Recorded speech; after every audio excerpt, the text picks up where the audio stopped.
کبھی کبھی دل یوں ہی بھرس آتا ہے، نہ کوئی وجہ ہوتی ہے اور نہ کوئی حادثہ، مگر پھر بھی آنکھوں میں نمی اتر آتی ہے اور روح سسکیاں لینے لگتی ہے۔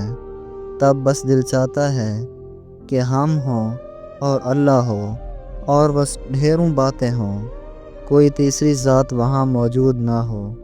کتنی تکلیف کے بعد ہم اس مقام تک پہنچتے ہیں اور کتنی اذیتوں کے بعد ہم اس کی دہلیز تک پہنچتے ہیں۔ اس کی خبر ہمارے اور اللہ کے سوا کسی کو نہیں ہوتی۔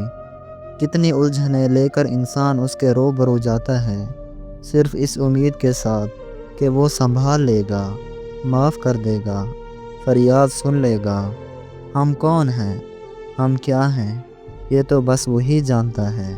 ہمیں پھر اس سے التجا کرنے کی دیر ہوتی ہے کہ پھر وہ لفظ مسکرا کر تھام لیتا ہے ہمیں، ہمارے ہر سوال کا جواب دیتا ہے، دروازہ دیکھتا ہے، اور تب یوں محسوس ہوتا ہے جیسے وہ آہستہ آہستہ سے ساری الجھی ہوئی گرہیں کھول رہا ہے۔ بس سب حل ہو جاتا ہے۔